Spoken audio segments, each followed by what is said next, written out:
Assalamualaikum warahmatullahi wabarakatuh. Halo sahabat Suguru semua, dimanapun berada, saya Dr. Oki Ramadian, spesialis penyakit dalam Vinasim. Hari ini kita akan membahas mengenai gagal ginjal. Sebelum kita membahas mengenai gagal ginjal, kita harus tahu dulu ginjal itu apa sih, fungsinya apaan sih, dan apa yang harus kita jaga dari ginjal kita itu sendiri. Nah, ginjal itu adalah sebuah organ yang ukurannya seperti tangan kita ini nih. Lokasinya ada di belakang punggung kita yang memiliki suatu peran fungsi yang luar biasa. Salah satunya adalah membantu kita untuk memudahkan kita berkemih, kemudian menetralisir racun dari obat, dari makanan, dari minuman, jamu, dan lain-lain. Kemudian juga menetralkan asam basa dan juga mematangkan sel darah merah dan banyak banget lagi fungsi-fungsi ginjal yang kita bahas di sini. Ya.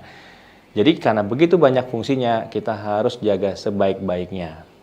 Nah, sekarang kita kembali mengenai gagal ginjal. Apa sih itu gagal ginjal? Jadi gagal ginjal itu adalah suatu ketidakmampuan dari ginjal kita untuk melaksanakan fungsinya dengan baik dan benar. Nah, pembagiannya kita bagi dua secara besar, sahabat guru, yaitu gagal ginjal akut dan gagal ginjal kronik. Nah,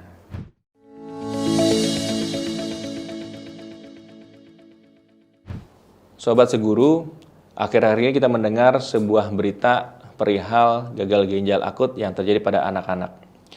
Kasus ini cukup menarik perhatian kita semua, termasuk di bidang kesehatan, saya sebagai dokter, teman-teman sekalian, dan Sobat Suguru sekalian. Yang kita waspadai adalah gagal ginjal ini terjadi akibat adanya suatu campuran dari obat yang menyebabkan gangguan ginjal secara reversible. Kita harus cepat mengatasinya. Karena semakin cepat kita mengatasi gagal ginjal akut secara dini, maka kejadian ini akan bisa ditangani secara sempurna dan tidak jadi ke kondisi yang berlanjut ke gagal ginjal yang terminal. Jadi gagal ginjal akut itu terbagi menjadi 3 segmen, Sobat Guru, yaitu suatu gagal ginjal yang terjadi akibat aliran darah atau nutrisi yang terganggu menuju ginjal. Yang kedua, akibat adanya cedera pada ginjal itu sendiri. Yang ketiga adalah suatu ketidakmampuan ginjal mengeluarkan hasil dari saluran kemihnya seperti urin akibat adanya sumbatan. Nah, mari kita bahas satu-satu ya. Yang gangguan pada sebelum menuju ginjal kita bilang sebagai prerenal dalam bahasa medis. Renal artinya ginjal, pre artinya sebelum. Jadi itu ya, Sobat Guru. Nah, darah yang mengirimkan sebuah nutrisi ataupun berbagai makanan oksigen menuju ginjal itu terganggu. Gara-gara kenapa? Bayangkan kalau kita sedang menyiram tanaman. Kita lagi menyiram tanaman tapi alirannya nggak lancar. Nyampe nggak ke tanaman tersebut? Nggak akan nyampe. Persis mekanismenya seperti gangguan prerenal tersebut, di mana aliran darahnya tidak nyampe ke ginjal. Ini ada terjadi pada kondisi dehidrasi, minum yang sangat kurang, atau kemampuan gangguan pompa jantung kita dalam memompakan darahnya ke jantung, dari ke jantung menuju ke ginjal. Nah, jadi Sobat Guru, jangan sampai kita kekurangan cairan sampai dalam waktu yang lama, karena akan menyebabkan suatu gangguan ginjal yang prerenal. Yang kedua adalah ginjal kita mengalami trauma atau cedera secara sendiri tanpa adanya aliran darah yang menuju ke ginjal. Ini terjadi akibat adanya lanjutan dari gangguan ginjal yang prerenal tersebut. Yang kedua, adanya suatu zat toksin yang mengganggu ginjal. Biasanya terjadi akibat adanya zat membawa obat yang mengandung zat-zat racun, kemudian komposisi dari makanan yang mengandung kristal asam urat yang tinggi, kristal jengkol yang tinggi, atau ada jamu ataupun herbal ataupun lainnya yang mengganggu dari ginjal itu sendiri.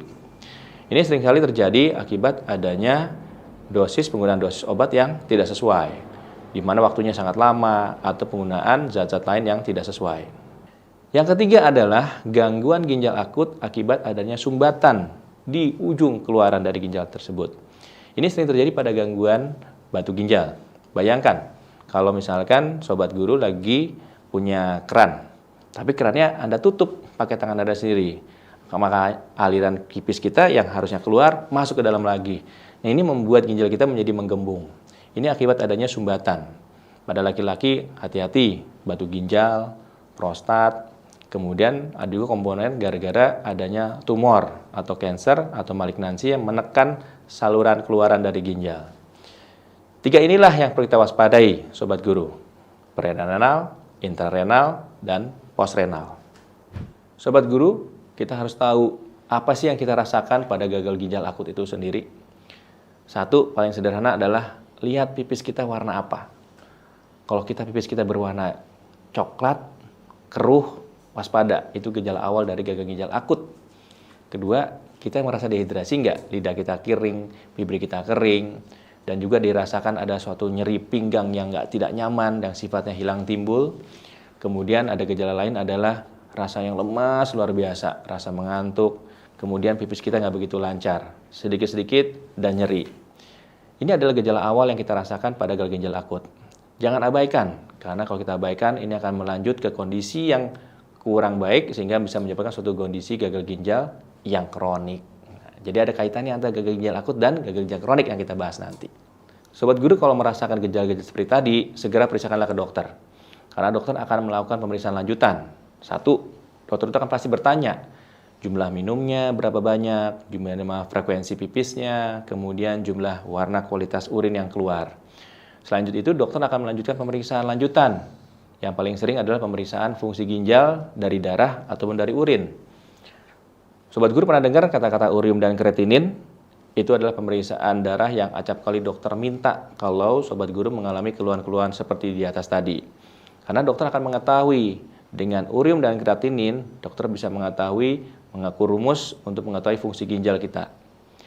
Yang kedua adalah dokter akan memeriksa urin. Dokter akan melihat di situ apakah ada suatu kekeruhan dari saluran kemih, kemudian adanya bakteri atau peningkatan sel darah putih, protein, silinder, dan lain-lain dari saluran kemih itu sendiri. Selanjutnya, jika ada suatu gejala-gejala gagal ginjal akut, dokter akan melakukan pemeriksaan ultrasonografi ginjal. USG dilakukan pemeriksaan secara radiografi untuk mengetahui ada fungsi ginjal kita, bentuk kita masih bagus atau tidak. Tuh. Selanjutnya gimana? Selanjutnya tentu bisa dilakukan dengan pemeriksaan lanjutan, seperti pemeriksaan biopsi kalau diperlukan, atau pemeriksaan penyebab selain dari penyebab dari gangguan ginjal itu sendiri. Sobat Guru, bagaimana melakukan tata laksana atau ngatasin gagal ginjal akut? Sebenarnya cukup sederhana. Satu, perbanyak minum. Tapi minumnya air putih atau air mineral. Jangan minuman-minuman seperti yang perbanyak pipis, seperti teh, kopi, ataupun soda. Kemudian hindari dari makanan-makanan yang mengandung asam urat tinggi. Contohnya babat, jeroan, kemudian makanan yang mengandung dairy products tinggi. Dan jangan lupa hindari konsumsi vitamin C yang pas-pas aja ya, jangan berlebihan. Karena vitamin C juga menyebabkan suatu gangguan ginjal akut loh, kalau jumlahnya berlebihan. Kebutuhan kita vitamin C itu cuma 100 mg per hari, bukan 500 atau 1000, kecuali Sobat Guru mengalami sakit yang akut. Selanjutnya, Sobat Guru harus tahu apakah gangguan ginjal ini terjadi karena ada sumbatan seperti batu. Nah, sederhana, taunya ada suatu nyeri yang menjalar dari pinggang ke depan. Jadi kalau udah ketahuan kemungkinan ada sumbatan, nggak ada jalan lain, Sobat Guru harus ketemu dokter yang kompeten untuk ngatasin batu, yaitu spesialis urologi. Karena kita nggak ada cara lain, harus ketemu sama dokter tersebut. Gagal ginjal akut itu kita harus tahu efek ke depannya bagaimana. Di dunia medis kita bilang sebagai prognosa atau prognosis. Dalam dunia awam adalah harapan ginjal kita gimana nih dok setelah kita mengalami gagal ginjal akut. Nah, jadi kalau kita cepat menangani gagal ginjal akut sedini mungkin, seawal mungkin, maka gagal ginjal akut bisa kembali kepada normal sedia kala, seperti sama. Tapi kalau kita terlambat, maka gagal ginjal akut akan mengacu kepada gagal ginjal yang kronik, yang sifatnya permanen. Jadi waspada terhadap gagal ginjal akut, semakin kita cepat mengatasi, semakin kita cepat mengenali, semakin cepat kita menanganinya dengan detail dan baik, maka gagal ginjal akut bisa kembali secara sempurna.